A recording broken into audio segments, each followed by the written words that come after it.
Welcome to Project Pangolin as I go searching for South Africa's rarest animal, the pangolin, as well as a whole host of other amazing wildlife in Africa. If you haven't seen day one of the journey so far, stop what you're doing and head back to the previous video. But if you're just about a little recap, then here it is. A friend of mine saw a pangolin in 2024 on this road right here, so I went to the exact same spot and didn't see one. But I did get this incredible encounter with a young female leopard, and I introduced the Pyramid of Excitement, which is 10 rare animals that I would be thrilled to see. So I saw some lions and I saw some hyenas, and then an animal from that said pyramid which had me absolutely buzzing. There was also a night drive, which is the best opportunity to see a pangolin, and amazingly I saw some porcupines scuttling about, one of Africa's most elusive animals, and there was plenty more that happened. But join me for day 2 now as I set about once again on the search for pangolin, driving all day to potentially get a glimpse at one, getting some incredible sightings, and then hitting up the night drive for the best opportunity to lay eyes on an amazing rarity. Just here, moving into the bush, just here. Just there, just there, just there, just there. Stop, stop, stop!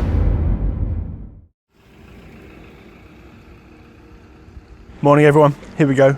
It's day 2 and we're off out and about. The gate is just opened over that way. So we're heading out now in the sunrise to hopefully find something of particular interest. Pangolin, caracal, serval, whatever it may be. Let's go and have a look, shall we? As you're all probably aware, this is the prime time to hopefully catch a glimpse of a pangolin moving about. This first hour and the last hour before curfew. It sort of feels like a mad rush around trying to locate something of extreme interest in these twilight hours. And with saying that, something has been located. Through the thermal, we've spotted a few blobs just off in the distance. Just went to double check what that was because there was one big thing trotting. So we were like, what is that?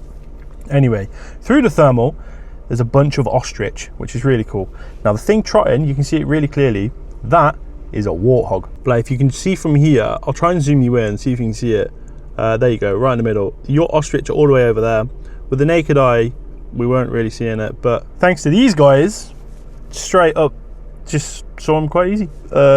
Sick, so useful in the morning. Also, one thing I might point out as well, this weather, it's a little bit overcast. It probably will disappear as the day goes on, but if it doesn't, that means it's really good for kitty cats, and that would be great. Onwards with the sunrise, keeping a sharp eye out for pangolin, but also anything on the Pyramid of Excitement, and as it happens, something may have been sighted. Now, I'm getting the same vibes I got when I saw the African wild dog. It looked very similar. Over there. Oh no, I think it's a log. Oh no. Oh no. It's a log. But look at it, zoom in on that. Doesn't that look like some ears? Oh.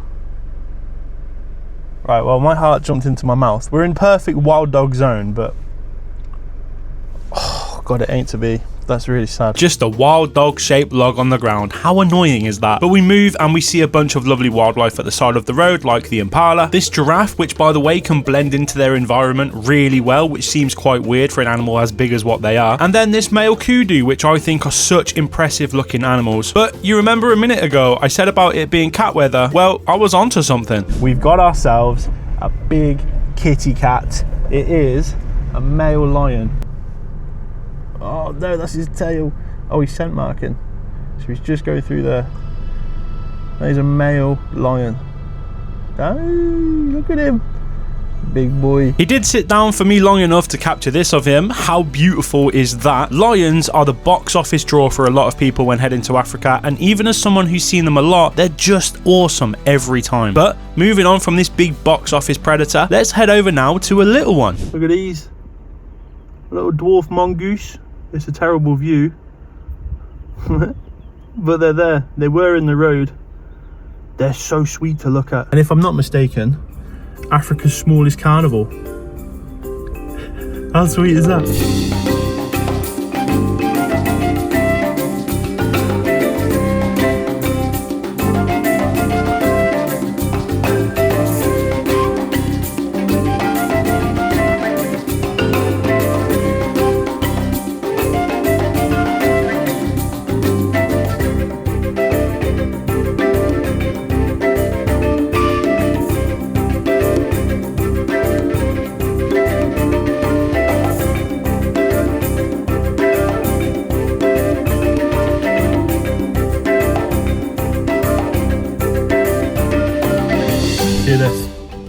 this right here.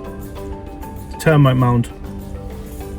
If I see a pangolin gnawing away at one of them, oh my god, I will scream. Right, we've stopped. So I'm looking at the sightings board just behind me for any potential sort of like interest. Right, there's leopards. The Magnificent Seven is on this board, and where we've just been, it's been a bit quiet, but we did obviously see that lion, so that was quite exciting. But there's loads of stuff on here. Like, check this out. There's wild dogs down here. There's wild dogs here. Loads and loads of leopards, lions, buffalo, elephants, all sorts of stuff here apparently today. I'm sort of tempted to grab this for myself. It's a wild dog, just because I think this might be the only one I see over these next 10 days. Sort of tempted just from a mascot point of view. Maybe it'll bring me a bit of good luck. He's actually really sweet, eh? But you could be the only one I see. Where the flipping pangolins at? I don't think they've got any pangolin ones in here. Oh wait, what we got here? Oh, that ain't pangolin. There's no pangolins. Even in here, there's no pangolins. Honestly, it doesn't bode well. It really doesn't bode well. There's no pangolins anywhere. Like, even on the socks. Even on the socks.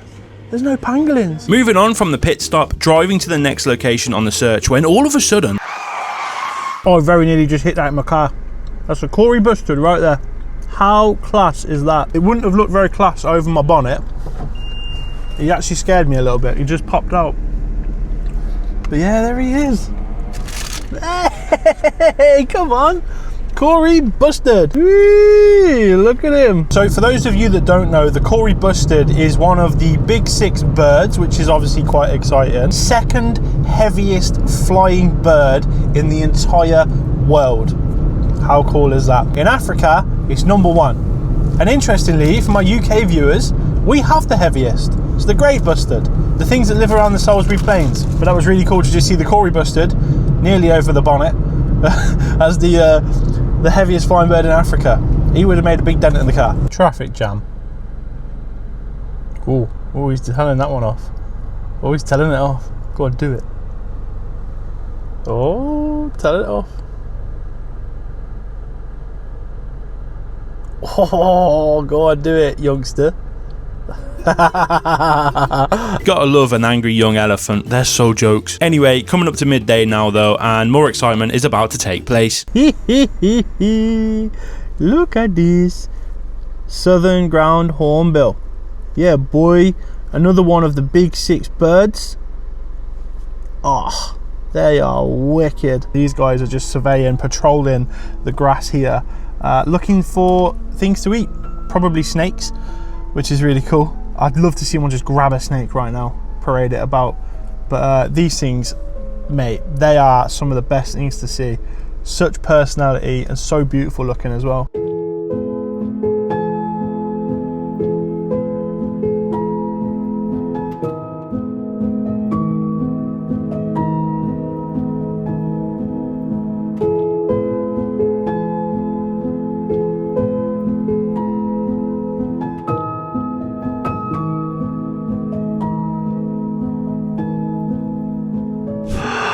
Here it is, the pangolin. I finally found one.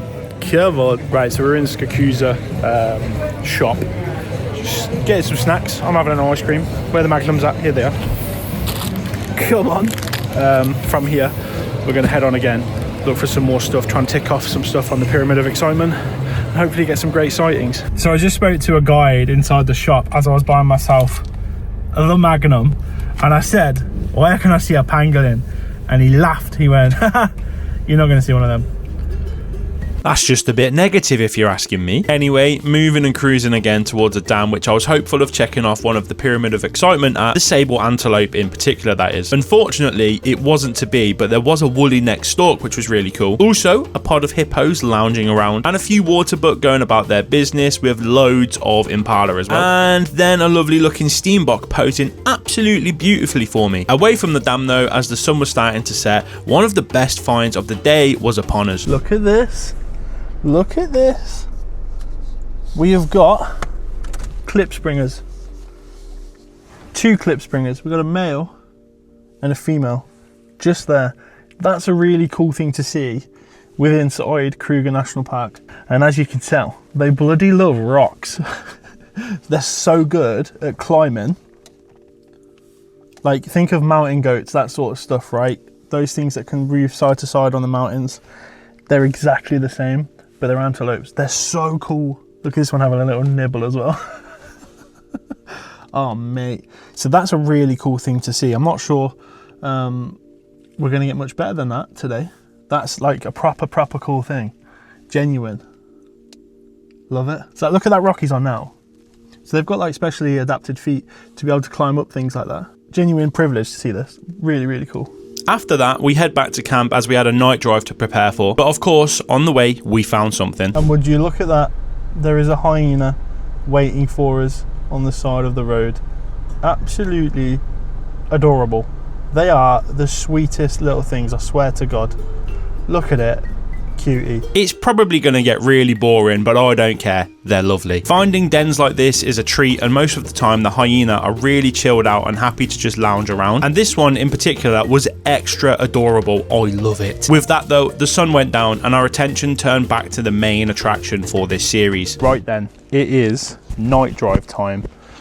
Now this is obviously the best time for us to potentially see pangolins, servals, caracals, amongst a whole host of other things, aardvarks as well, completely forgot. We're using the thermals once again. This is the Pulsar Merger XT50. We've got 2 hours out in the Skakusa area to potentially track these things down. Let's go over here, let's get ourselves signed in, get ourselves on the bus, and hopefully, fingers crossed, today is the day we get one of those from the Pyramid of Excitement, but also the pangolin. So here we are then, all aboard the night bus. Fingers are crossed for magical things, and straight away your boy clocked a cat through the thermal. Here it is, next to a tree and easy for me to see, but stick the torches on it and it was super difficult. Right then, straight off the bat, we have got ourselves a leopard. It's just at the base of this tree. We're not even a kilometre out of the gate.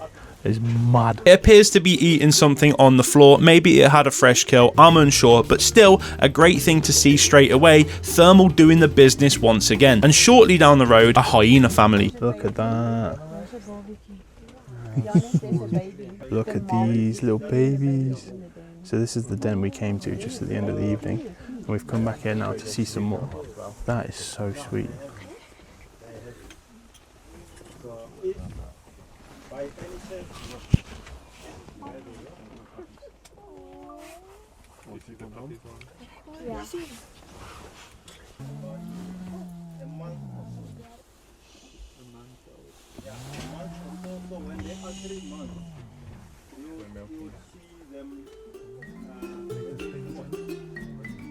For the billionth time, they're lovely. Onwards though, scanning either side with the torches and the thermal before eventually getting a heat signature show up. Naturally through the thermal, I get excited when anything appears, but this one I thought was a honey badger at first until we managed to get the torches on it.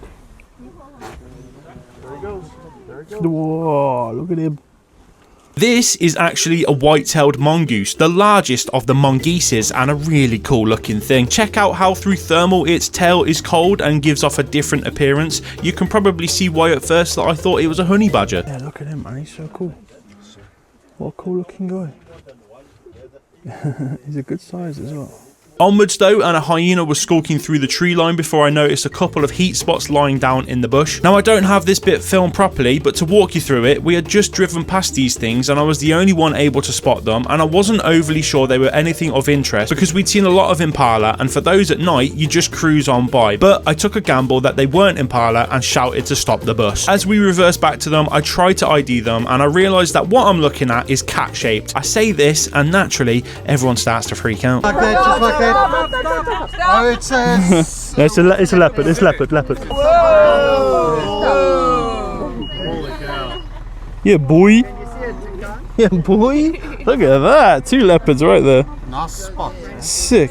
2 leopards together, and I'm gonna bang on about it, but without thermal we literally missed this. How cool is that? They walked off out of sight eventually, but it's so class being able to see stuff like this. It's just unreal. 3 leopards on this drive and we're absolutely cooking, and it isn't gonna stop there as your boy spotted something else we had driven past, and this time I was thinking it was from tier 2 of the Pyramid of Excitement. Just here, moving into the bush, just here.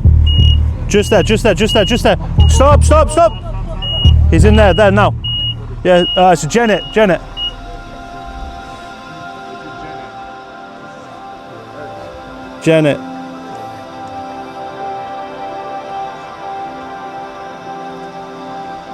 All right, so that's really cool. That's a large spotted genet. That's one of the secret 7. So we've got 2 now of those. On this, actually 3, because we saw one at Satara, the African wildcat. So we've got 3 of the secret 7. Check us out. Absolutely flying. So it wasn't the caracal or serval I thought it may have been as we drove past, but still, large spotted genets are a great thing to see. They're not on that secret 7 list with pangolins for no reason. They're really elusive. Unfortunately though, all of our night drive excitement had come relatively quickly, and from there on, we didn't see a whole bunch, but it was back to the base to debrief. That was pretty good. We saw 3 leopards, hyena cubs, hyena, large spotted genet, part of the secret 7. We didn't get pangolin, we didn't get aardvark, but I've just asked the guide after coming off what's the best thing he's seen from that night drive, and he did say pangolin, he did say aardvark, so they do get them here.